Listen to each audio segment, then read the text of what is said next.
More importantly than hiring local or choosing the lowest price or getting 3 bids or any of that nonsense, make sure you get it right the first time. I'm not an accountant, but if you have to do it all over again or pay more to fix it later, you are not saving anything.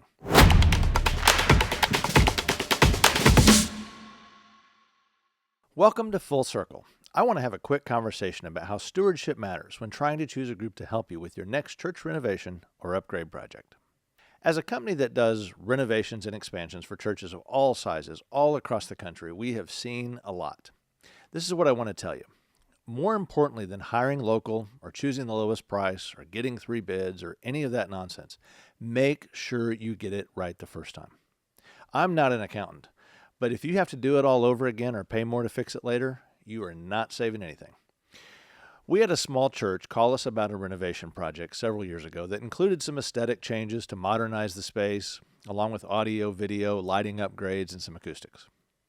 They felt our initial cost estimates, although very preliminary, were too high, and they decided to go out and hire a small company.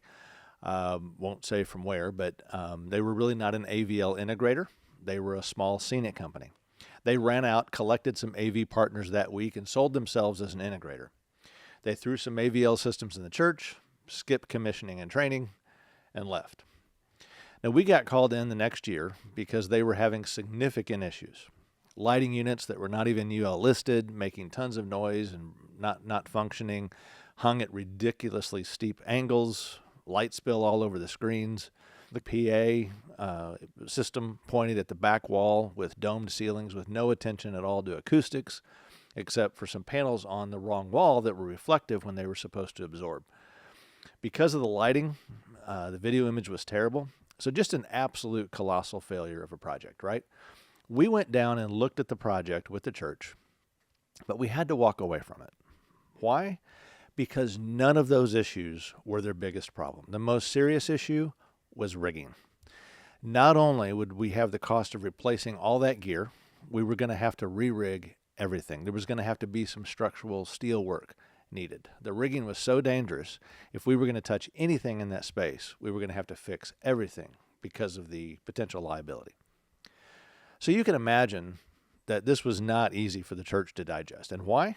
Because they didn't want to pay for that. Who could blame them?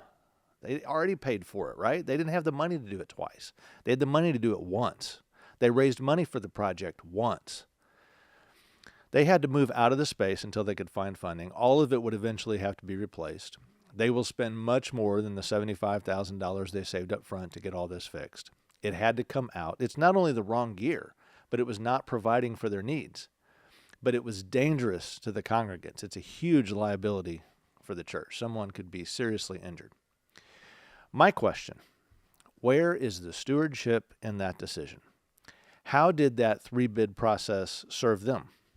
The company had a well-documented bad reputation, and no one would call them an AVL integrator. Make sure, above all else, that you're working with the right group.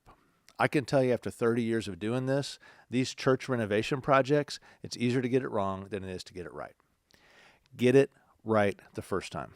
That is way more important than the absolute best price, some friendly connections down the street that can service it, meeting some arbitrary timelines or anything else.